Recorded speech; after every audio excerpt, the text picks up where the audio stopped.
अस्सलाम वालेकुम बिस्मिल्लाहिर्रहमानिर्रहीम अस्सलाम वालेकुम। Mathematics class 6 chapter 12 three dimension solids. ठीक है, उन जो कुछ टॉपिक्स मूं लिखे उन surface area of cube, surface area of cuboid, volume of cube ऐं वॉल्यूम ऑफ क्यूबाइड। ठीक है, हाणे पहिरां त सरफेस एरिया छा खे चइबो आहे। सरफेस एरिया छा आहे, is the sum of areas of all faces of solid figure. ठीक आहे, मिसाल तौरु असां वटि हिकिड़ी सॉलिड फिगर आहे, असां उनखे जेकॾहिं को असां पेपर उनखे रेप करणु चाहियूं था त असांखे केतिरो अमाउंट खपंदो, त यानी असीं उनजे हर पासे जी मेजरमेंट कंदासीं। ठीकु आहे। ऐं वॉल्यूम छा आहे, वॉल्यूम अमाउंट ऑफ स्पेस हूंदो आहे इनसाइड द सॉलिड। सॉलिड जे अंदरि जेको अमाउंट ऑफ स्पेस आहे उनखे असीं वॉल्यूम चवंदा आहियूं। ठीकु आहे। हाणे ॾिसो क्यूब ऐं क्यूबाइड में कहिड़ो फ़र्क़ु आहे। ठीकु आहे। क्यूब में छा हूंदो आहे,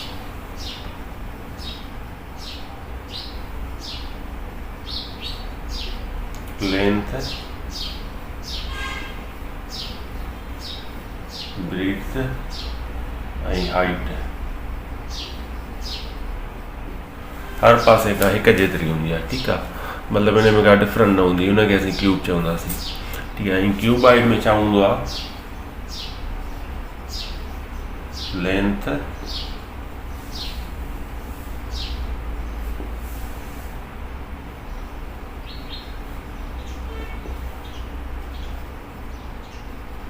नॉट इक्वल। ठीकु आहे। हिन में मतिलबु जेकॾहिं असां हिकिड़े पासे जी इहो लेंथ बिल्कुलु मुख़्तलिफ़ हूंदी, हाइट डिफरेंट हूंदी ऐं ब्रीथ डिफरेंट हूंदी। ठीकु आहे, हिनखे असीं क्यूबाइड चवंदा आहियूं। ठीकु आहे। अहिड़े नमूने सां इक्वल। ठीकु आहे। बाक़ी हिन में तक़रीबन शयूं साॻियूं हूंदियूं आहिनि, जीअं हिन में 8 वर्टाइसिस 12 एजिस हूंदा आहिनि, हिन में बि 8 वर्टाइसिस ऐं 12 एजिस हूंदा आहिनि। हाणे सभिनी खां पहिरियों असां पढ़ूं था surface area of cube. Surface area of cube जो कीअं असां मालूम कंदासीं। ठीकु आहे। इहा ॻाल्हि ज़हन में रखिजो त क्यूब जी लेंथ, ब्रीथ या विड्थ ऐं हाइट बराबरि हूंदियूं आहिनि। ठीकु आहे।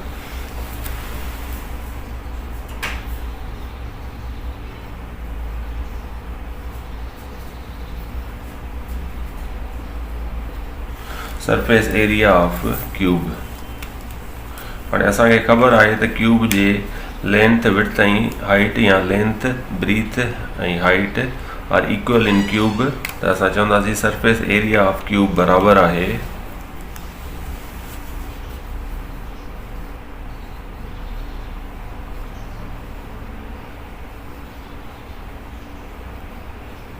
हाणे हिते असां सरफेस एरिया था मालूम कयूं। सरफेस एरिया मतिलबु असां 6 पासनि जी लेंथ कंदासीं। ठीकु आहे। बराबरि आहे area of 6 equal faces is equal to थींदो एरिया ऑफ 6 इक्वल फेसिस। छाकाणि त क्यूब आहे, क्यूब में हर फेस बराबरि हूंदो, हर फेस जी जेका एरिया आहे उहा बराबरि हूंदी। यानी असां हिनखे हीअं बि लिखी सघूं था, सरफेस सी थो लिखां मां, surface area of cube is equal to 6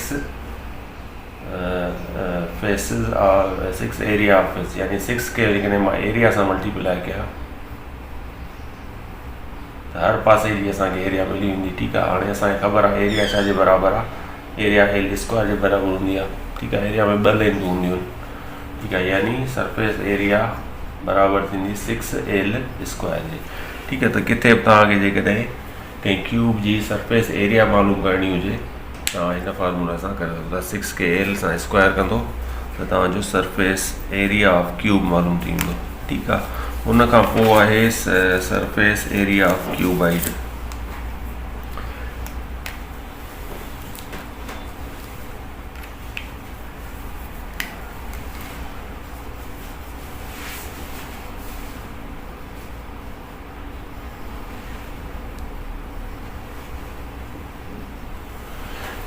हाणे क्यूबाइड में छा हूंदो आहे, असांखे 6 फेसिस हूंदा आहिनि, पर हर फेस जी जेको आहे सो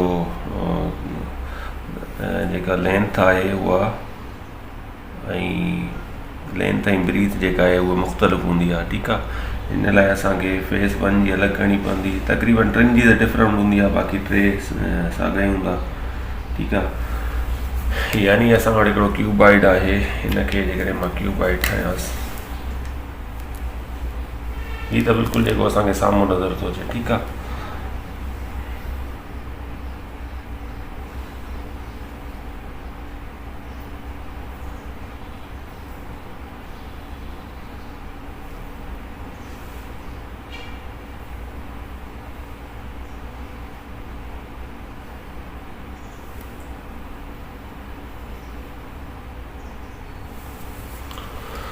हाणे हिन में ॾिसो, हिन में असांखे 6 फेसिस मुकमल जेको आहे सो नज़र अचनि था। ठीकु आहे, ऐं हर फेस जी असां अलॻि अलॻि लेंथ ऐं जेको आहे सो ब्रीथ असां मालूम कंदासीं। मिसाल तौरु जेकॾहिं असां फेस 1 खे ॾिसूं त फेस 1 बराबरि थींदो, असां हिन खे ॾिसूं फेस 1 खे, मां हिनखे लेंथ हिनखे था ब्रीथ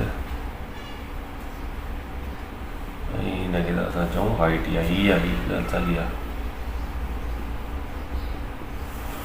हाइट। ठीकु आहे, हाणे जेकॾहिं असां फेस 1 खणूं त फेस 1 में असांजी कहिड़ी एरिया ईंदी,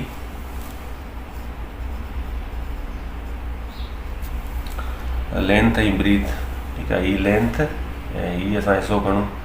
ठीकु आहे, हिन में लेंथ ऐं असांजी ब्रीथ अची वई, यानी मां हिनखे LB, हुन खां पोइ फेस 2 खणां, फेस 2 में असांजी अची वई ब्रीथ ऐं हाइट। ठीकु आहे, हिन पासे वारी जेकॾहिं मां साइड खणंदुसि, हिन में असांजी अची वेंदी B ऐं H। उन खां पोइ फेस 3, फेस 3 में असांजी हाइट ऐं लेंथ ईंदी। मथियों पासो मां खणां त हिन में हिकिड़ी असांजी हाइट ईंदी, ॿी असांजी लेंथ ईंदी। ठीकु आहे, हाइट ऐं लेंथ। अच्छा, हाणे हीअ त थिया जेके असांजे साम्हूं आहिनि, त लेंथ हिन पासे जो हिकिड़ो अपोज़िट साइड हूंदो। ठीकु आहे, हे त हिकिड़ो असांखे साम्हूं नज़र थो अचे। ठीकु आहे, ॿियो हिन जे पोएं पासे हूंदो, यानी 3 फेसिस हूंदा जेके बिल्कुलु हिन जे अपोज़िट हूंदा। फेस 4 L ऐं B। ठीकु आहे, उन खां पोइ फेस 5 साॻियो ई BH। उन खां पोइ फेस असांजो 6 थियो, 3 वारो कहिड़ो आहे H ऐं L। ठीकु आहे, यानी हिन सभिनी खे असांखे ऐड करिणो पवंदो। उन ऐड करण खां पोइ असांखे सरफेस एरिया ऑफ क्यूबाइड मिलंदो। हाणे हिनखे असां ऐड था कयूं फेस 1 खे, हुन में छा हो, हुन में इहो हो जो हर फेस जी एरिया हिकु जेतिरी, हिन लाइ असां 6 लिखियोसीं ऐं L खे स्क्वायर कयोसीं। असांखे ख़बर हले हिन जी एरिया हिकु जेतिरी आहे, इन करे 6 खे L सां सिधो थो मल्टीप्लाई कयोसीं। पर हिन में हर फेस जी लेंथ ऐं जेको आहे सो यानी एरिया हर फेस जी मुख़्तलिफ़ आहे, हिन लाइ असां अलॻि अलॻि जेको आहे सो हिनखे प्लस कंदासीं। ठीकु आहे, यानी surface area of cuboid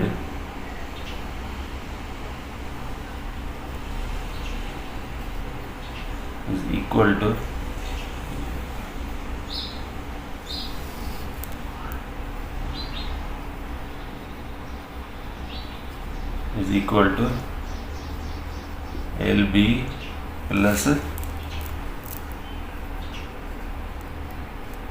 BH plus HL plus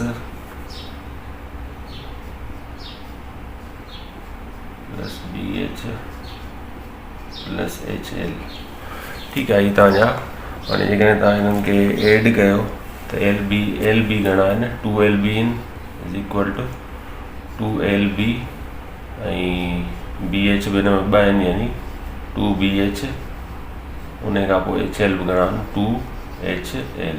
ठीकु आहे, यानी हीअ असांजो फार्मूलो ठहियो सरफेस एरिया ऑफ क्यूबाइड जो। ठीकु आहे, किथे तव्हांखे क्यूबाइड जी जेकॾहिं सरफेस एरिया मालूम करणी हुजे, तव्हांखे 2 लेंथूं मिलियल हूंदियूं। ठीकु आहे, सॉरी 3 तव्हांखे लेंथूं मिलियल हूंदियूं, जंहिंखे तव्हां हिन तरीक़े सां हिन में पुट करे तव्हां हुनजी सरफेस एरिया मालूम करे सघो था। ठीकु आहे, मिसाल तौरु हिकिड़ो एग्ज़ाम्पल था कयूं, रियल लाइफ प्रॉब्लम आहे हिकिड़ो। ही फार्मूलो ते लिखियल जो मां मथां मिटायां थो।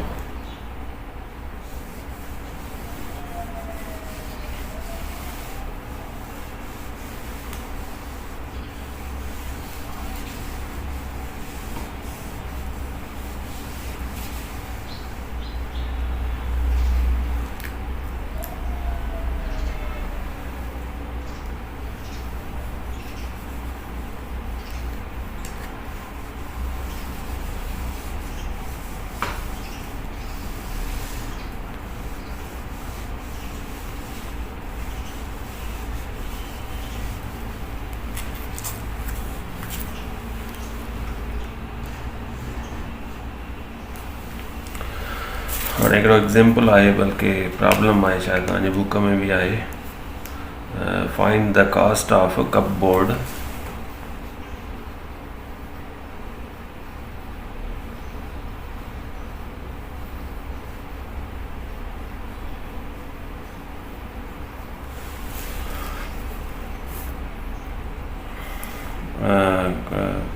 polishing the cupboard.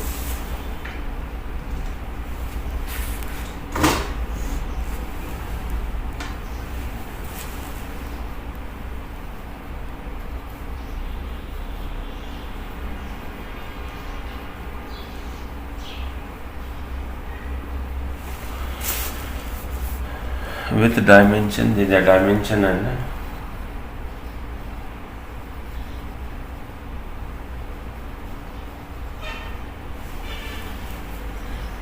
3 metre, 2 metre ऐं 1 मीटर।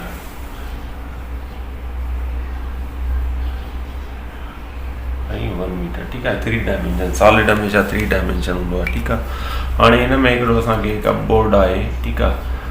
कपबोर्ड मीन्स क्यूबाइड हूंदो। ठीकु आहे। Find the cost of, cuboid आहे, इन लाइ त हिन जी लेंथ ब लॻा, ब्रीथ ब लॻा ऐं जेको आहे हाइट बि हिन जी मुख़्तलिफ़ आहे। ठीकु आहे। हाणे असां सिधो हिन जो छा असांखे मालूम करणी आहे। अच्छा, एट द रेट ऑफ, तंहिंखां पोइ एट द रेट ऑफ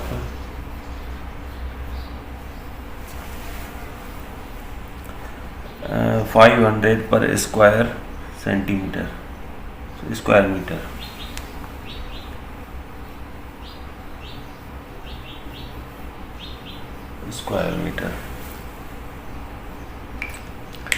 ठीकु आहे। हाणे हिन में असांखे मालूम करिणो आहे सरफेस एरिया मालूम करणी आहे, त जीअं असांखे ख़बर पए त हिन जी एरिया केतिरा जेको आहे सो स्क्वायर मीटर आहे।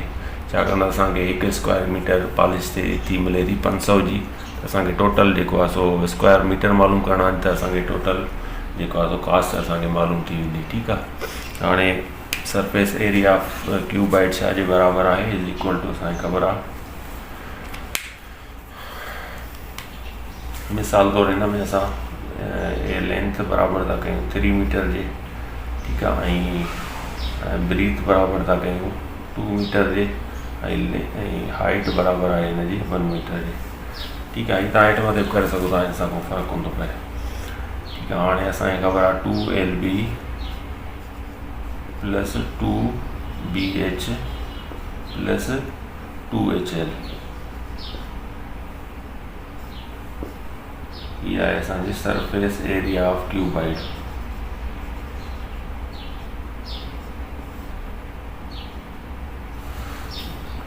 टू लेंथ घणी आहे असांजी, डायरेक्ट था कयूं LB यानी 3 × 2 6 ऐं इज़ इक्वल टू असांजी थी वई 12 प्लस 2BH, B असांजी छा आहे 2H आहे 1, 2 × 1 2, 2 × 2 4 प्लस 2HL, H छा आहे असांजी 1, L छा आहे असांजी 3, यानी 1 × 3 3, 3 × 2 6 इज़ इक्वल टू घणा थिया 12 प्लस 4 16, 16 प्लस 6 यानी 22 स्क्वायर मीटर असांजी टोटल जेको आहे सो सरफेस एरिया थी। ठीकु आहे। यानी असांखे हिकिड़ी थी मिले घणे में 500 में, त असीं 500 खे 22 सां मल्टीप्लाई कंदासीं।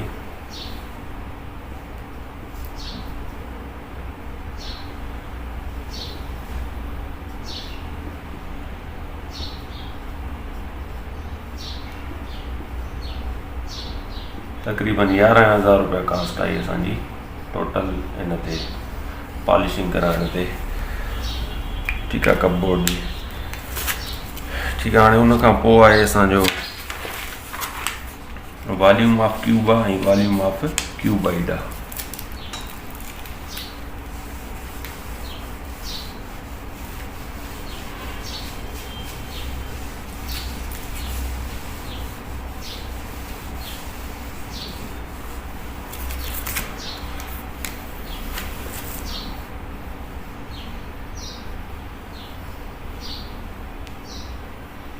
हाणे वॉल्यूम ऑफ क्यूब भी बराबरि हूंदी आहे, छाकाणि असांखे क्यूब जी ख़बर आहे हर पासे जी जेको आहे सो एरिया आहे उहा बराबरि हूंदी आहे। ऐं हिन में असीं सिर्फ़ु 3 फेसिस जी लेंथ कंदासीं त असांखे, छाकाणि inside amount of space inside the solid figure आहे सिर्फ़ु। ठीकु आहे, यानी ही बराबरि थींदो एल मल्टीप्लाई एल, सभु हिकु जेतिरियूं ॾिनल हिकु जहिड़ियूं ॾिनल लाइ असां एल ई ॾिनोसीं, यानी वॉल्यूम बराबरि थींदो एल क्यूब जे। त कंहिं बि क्यूब जो तव्हांखे वॉल्यूम मालूम करिणो हुजे त सिंपली एल लेंथ हिकिड़ी मिलियल हूंदी, उनखे तव्हां क्यूब कंदो त तव्हांखे उन क्यूब जो वॉल्यूम मालूम थींदो। उन खां पोइ वॉल्यूम ऑफ क्यूबाइड आहे।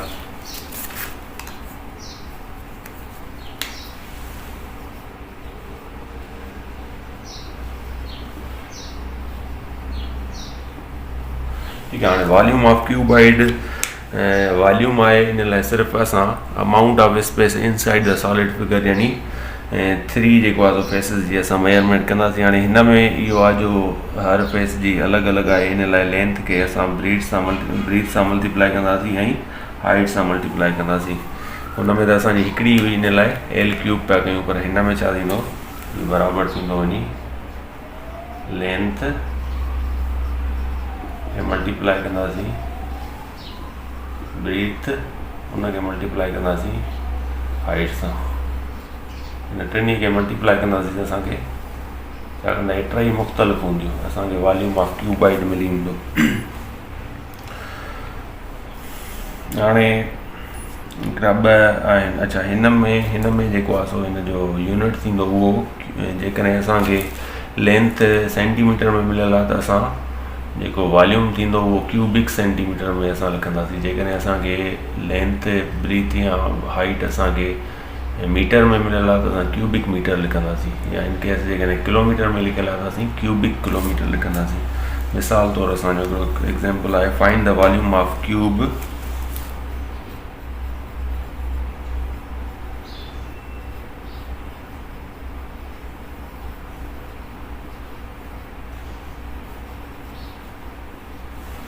find the volume of cube whose each side is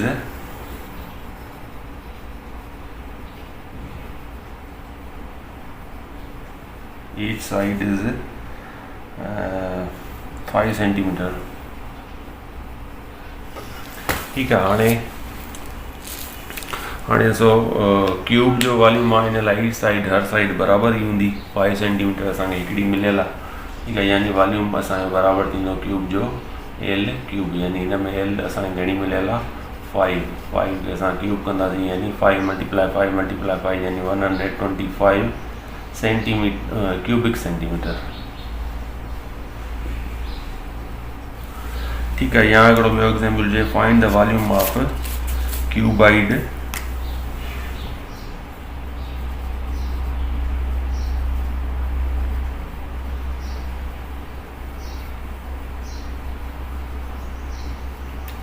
whose length is equal to 9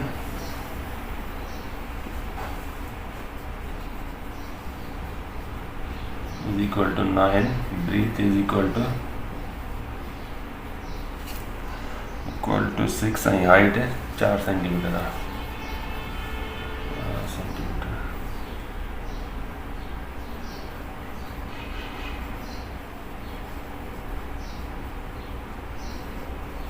centimetre त असां हिन क्यूबाइड जो वॉल्यूम, यानी असां लेंथ खे ब्रीथ सां मल्टीप्लाई कंदासीं, पोइ असां हिन खां हाइट खे टिनी खे पाण में मल्टीप्लाई कंदासीं, असांखे वॉल्यूम ऑफ क्यूबाइड मिली वेंदो, यानी 9 मल्टीप्लाई 6 मल्टीप्लाई 4। ठीकु आहे, हीअ असांजो वञी थींदो तक़रीबन 144। ठीक आहे, क्यूबिक सेंटीमीटर। त अहिड़े नमूने सां ॿिया बि एग्ज़ाम्पल आहिनि, तव्हां पाण घर में प्रैक्टिस कजो। ठीकु आहे, उन खां पोइ हिन क्लास जो लास्ट चैप्टर आहे जेको थी सघे थो 7th क्लास सां गॾु जेको आहे हुनजो इंट्रोडक्शन असां करे छॾियूं। ठीकु आहे, अस्सलाम वालेकुम, अल्लाह हाफ़िज़। अस्सलाम वालेकुम, बिस्मिल्लाहिर रहमानिर रहीम, अस्सलाम वालेकुम। Mathematics class 6 chapter 12 3 dimensional solids. ठीक है, उन जो कुछ टॉपिक्स मूं लिखे उन surface area of cube, surface area of cuboid, volume of cube ऐं volume of cuboid.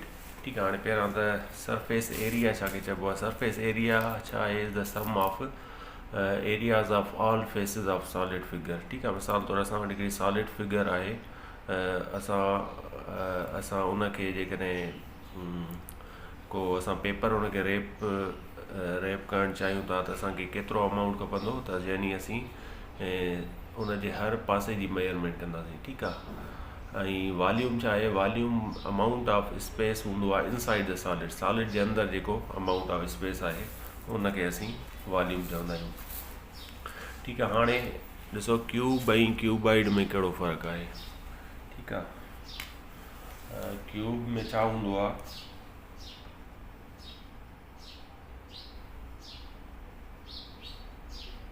Length,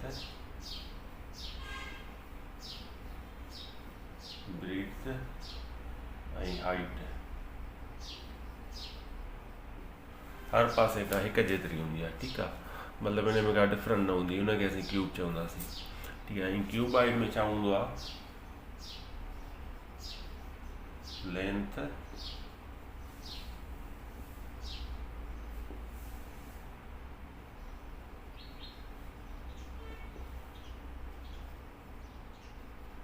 not equal. ठीकु आहे, हिन में मतिलबु जेकॾहिं असां हिकिड़े पासे जी इहो लेंथ बिल्कुलु मुख़्तलिफ़ हूंदी, हाइट डिफरेंट हूंदी ऐं ब्रीथ डिफरेंट हूंदी। ठीकु आहे, हिनखे असीं क्यूबाइड चवंदा आहियूं। ठीकु आहे, अहिड़े नमूने सां इक्वल। ठीकु आहे, बाक़ी हिन में तक़रीबन शयूं साॻियूं हूंदियूं आहिनि। जीअं हिन में 8 वर्टाइसिस 12 एजिस हूंदा आहिनि, हिन में 8 वर्टाइसिस ऐं 12 एजिस हूंदा आहिनि। हाणे सभिनी खां पहिरियों असां पढ़ूं था surface area of cube. Surface area of cube जो कीअं असां मालूम कंदासीं। ठीकु आहे, इहा ॻाल्हि ज़हन में रखिजो त क्यूब जी लेंथ, ब्रीथ या विड्थ ऐं हाइट बराबरि हूंदियूं आहिनि। ठीकु आहे,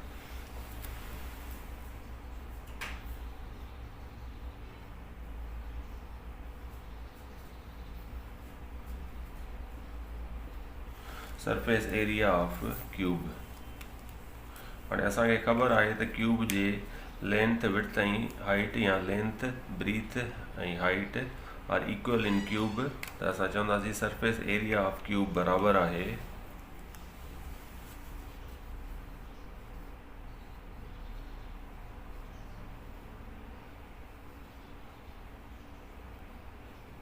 हाणे हिते असां सरफेस एरिया था मालूम कयूं। सरफेस एरिया मतिलबु असां 6 पासनि जी लेंथ कंदासीं।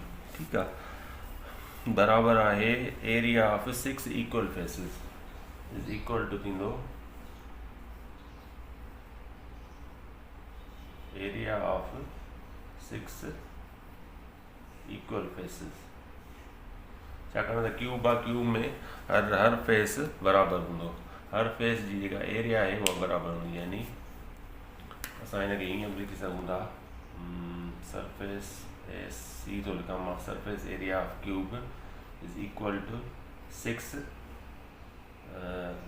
फेसिस और 6 एरिया ऑफ फेस। यानी 6 खे जेकॾहिं मां एरिया सां मल्टीप्लाई कयां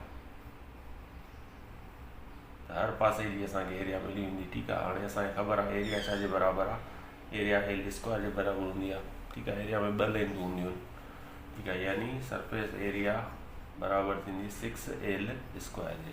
ठीकु आहे, त किथे बि तव्हांखे जेकॾहिं कंहिं क्यूब जी सरफेस एरिया मालूम करणी हुजे, तव्हां हिन फार्मूला सां करे सघो था। 6 खे L सां स्क्वायर कंदो त तव्हांजो सरफेस एरिया ऑफ क्यूब मालूम थी वेंदो। ठीकु आहे, उन खां पोइ आहे सरफेस एरिया ऑफ क्यूबाइड।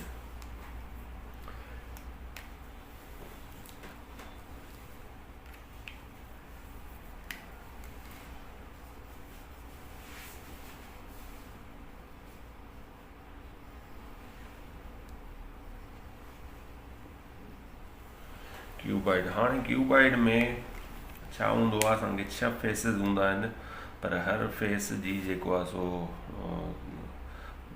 जेका लेंथ आहे उहा ऐं लेंथ ऐं ब्रीथ जेका आहे उहा मुख़्तलिफ़ हूंदी आहे। ठीकु आहे, हिन लाइ असांखे फेस 1 जी अलॻि करणी पवंदी। तक़रीबन 3 जी त डिफरेंट हूंदी आहे, बाक़ी 3 साॻा ई हूंदा।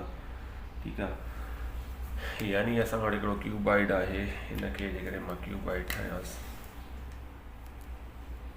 हीअ त बिल्कुलु जेको असांखे साम्हूं नज़र थो अचे। ठीकु आहे,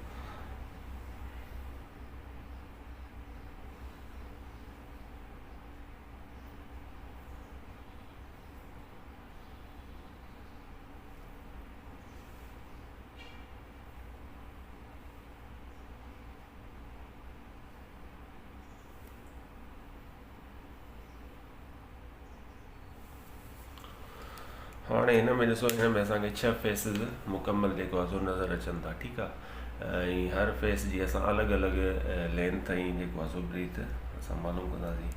मिसाल तौरु जेकॾहिं असां फेस 1 खे ॾिसूं त फेस 1 बराबरि थींदो, असां हिन खे ॾिसूं फेस 1 खे, मां हिनखे लेंथ हिनखे था ब्रीथ ऐं हिनखे त असां चऊं हाइट, या हीअ आहे, हीअ ॻाल्हि साॻी आहे, हाइट। ठीकु आहे, हाणे जेकॾहिं असां फेस 1 खणूं त फेस 1 में असांजी कहिड़ी एरिया ईंदी,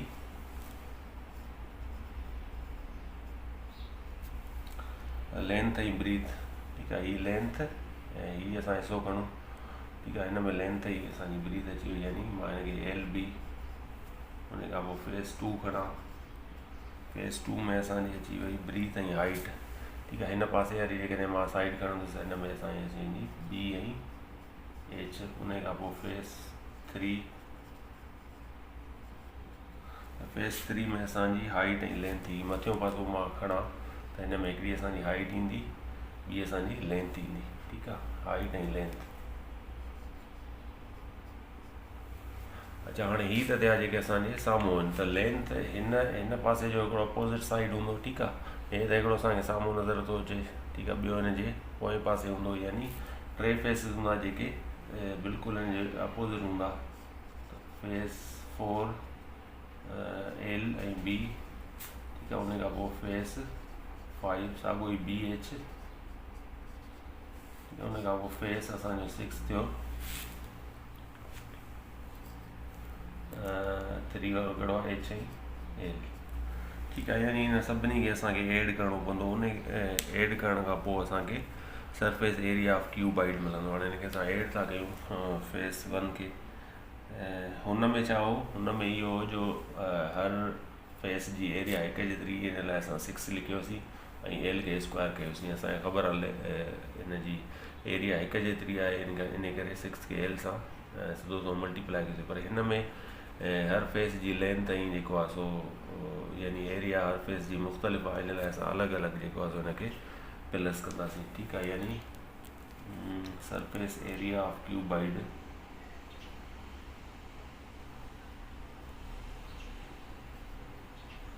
इक्वल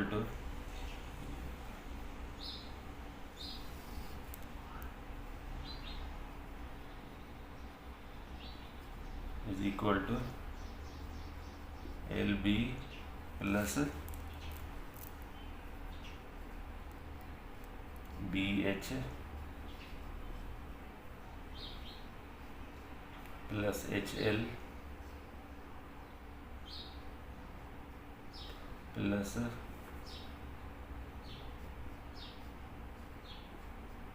BH प्लस HL। ठीकु आहे, हीअ तव्हांजा। हाणे जेकॾहिं तव्हां हिननि खे ऐड कयो त LB घणा आहिनि, 2LB is equal two 2LB ऐं BH बि हिन में 2 आहिनि, यानी 2BH। उन खां पोइ HL बि घणा आहिनि, 2HL। ठीकु आहे, यानी हीअ असांजो फार्मूलो ठहियो सरफेस एरिया ऑफ क्यूबाइड जो। ठीकु आहे, किथे तव्हांखे क्यूबाइड जी जेकॾहिं सरफेस एरिया मालूम करणी हुजे, तव्हांखे 2 लेंथूं मिलियल हूंदियूं। ठीकु आहे, सॉरी 3 तव्हांखे लेंथूं मिलियल हूंदियूं, जंहिंखे तव्हां हिन तरीक़े सां हिन में पुट करे तव्हां हुनजी सरफेस एरिया मालूम करे सघो था। ठीकु आहे। मिसाल तौरु हिकिड़ो एग्ज़ाम्पल था कयूं, रियल लाइफ प्रॉब्लम आहे हिकिड़ो। ही फार्मूला ते लिखियलु जो मां हथां खां मिटायां थो।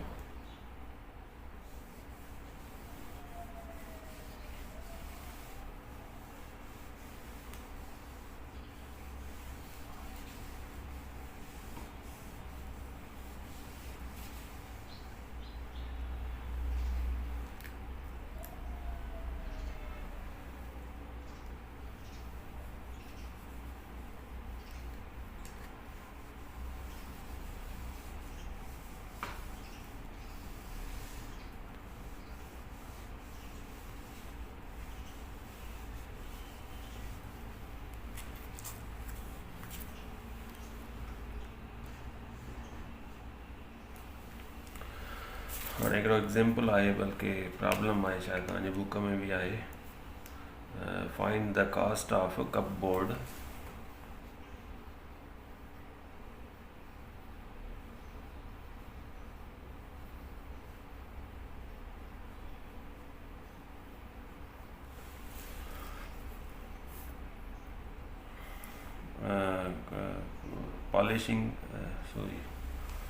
polishing the cupboard.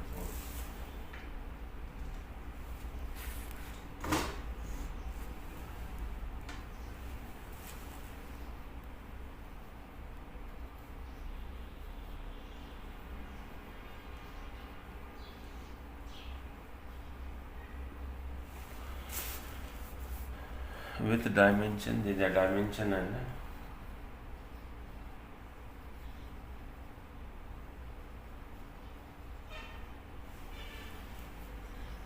3 metre, 2 metre ऐं 1 मीटर।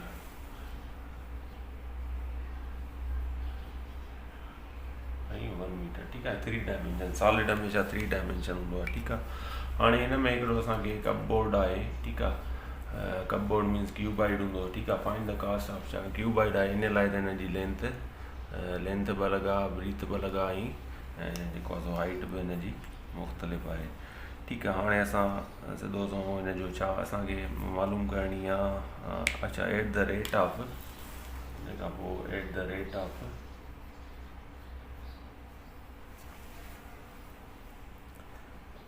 500 पर स्क्वायर सेंटीमीटर, स्क्वायर मीटर।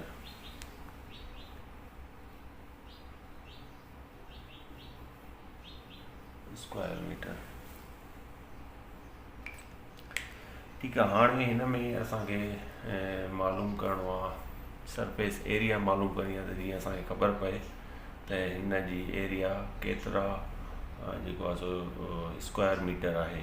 छाकाणि त असांखे 1 स्क्वायर मीटर पॉलिश थी मिले थी 500 जी। असांखे टोटल जेको आहे सो स्क्वायर मीटर मालूम करणा आहिनि, त असांखे टोटल जेको आहे सो कास्ट असांखे मालूम थी वेंदी। ठीकु आहे। हाणे सरफेस एरिया ऑफ क्यूबाइड छा जे बराबरि आहे, इज इक्वल टू, असांखे ख़बर आहे,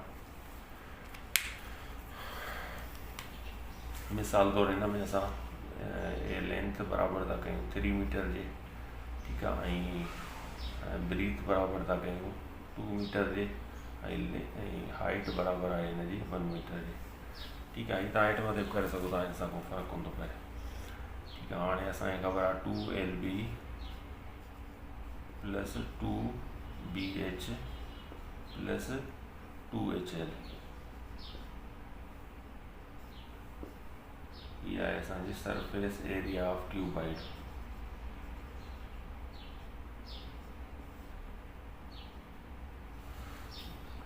टू लेंथ घणी आहे असांजी, डायरेक्ट था कयूं LB यानी 3 × 2 6 ऐं इज़ इक्वल टू असांजी थी वई 12 प्लस 2BH, B असांजी छा आहे 2H आहे 1, 2 × 1 2, 2 × 2 4 प्लस 2HL, H छा आहे असांजी 1, L छा आहे असांजी 3, यानी 1 × 3 3, 3 × 2 6 इज़ इक्वल टू घणा थिया 12 प्लस 4 16, 16 प्लस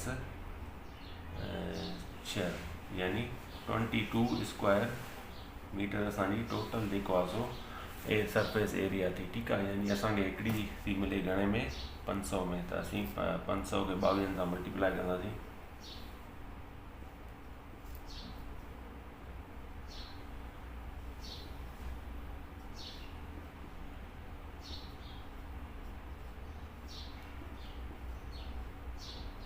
तक़रीबन 11,000 रुपया कास्ट आई असांजी टोटल इन ते पॉलिशिंग कराइण ते।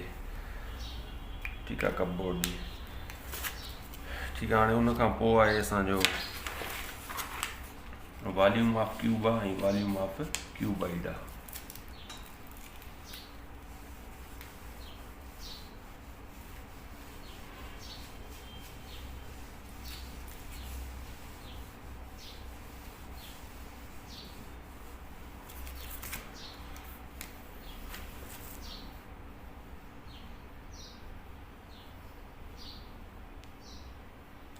हाणे वॉल्यूम ऑफ क्यूब V बराबरि हूंदी आहे, छाकाणि असांखे क्यूब जी ख़बर आहे हर पासे जी जेको आहे सो एरिया आहे उहा बराबरि हूंदी आहे। ऐं हिन में असीं सिर्फ़ु 3 फेसिस जी लेंथ कंदासीं त असांखे, छाकाणि inside amount of space inside the solid figure आहे सिर्फ़ु। ठीकु आहे, यानी ही बराबरि थींदो L मल्टीप्लाई L सभु हिकु जहिड़ियूं इन लाइ असां L ई ॾिनोसीं, यानी वॉल्यूम बराबरि थींदो L क्यूब जे। त कंहिं बि क्यूब जो तव्हांखे वॉल्यूम मालूम करिणो हुजे त सिंपली L लेंथ हिकिड़ी मिलियल हूंदी, उनखे तव्हां क्यूब कंदो त तव्हांखे उन क्यूब जो वॉल्यूम मालूम थींदो। उन खां पोइ वॉल्यूम ऑफ क्यूबाइड आहे।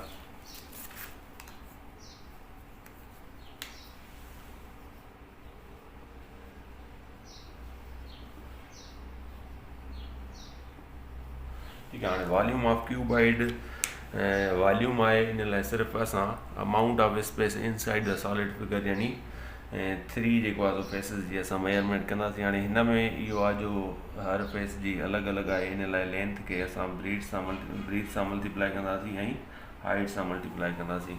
हुन में त असांजी हिकिड़ी हुई, इन लाइ L क्यूब पिया कयूं, पर हिन में छा थींदो, बराबरि थींदो वञी लेंथ खे मल्टीप्लाई कंदासीं ब्रीथ, उनखे मल्टीप्लाई कंदासीं हाइट सां। हिन टिनी खे मल्टीप्लाई कंदासीं त असांखे, छाकाणि हे टई मुख़्तलिफ़ हूंदियूं, असांखे वॉल्यूम ऑफ क्यूबाइड मिली वेंदो।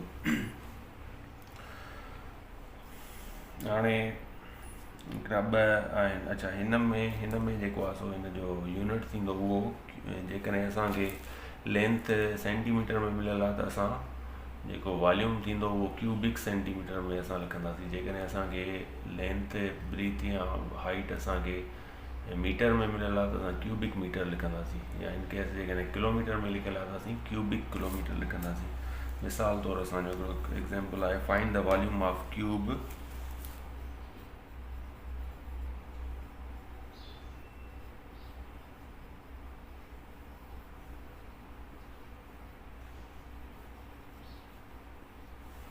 find the volume of cube whose each side is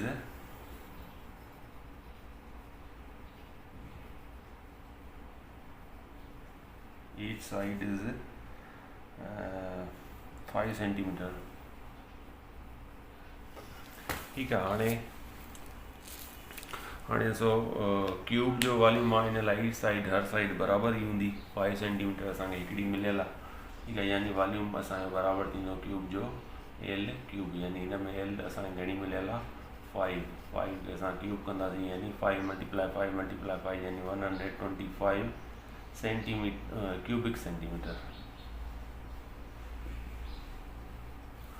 ठीकु आहे, या हिकिड़ो ॿियो एग्ज़ाम्पल हुजे, find the volume of cuboid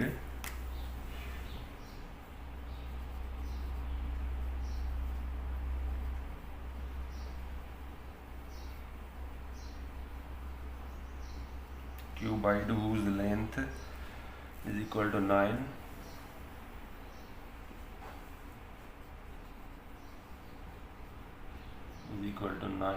breath is equal to 6 and height 4 centimetre आहे।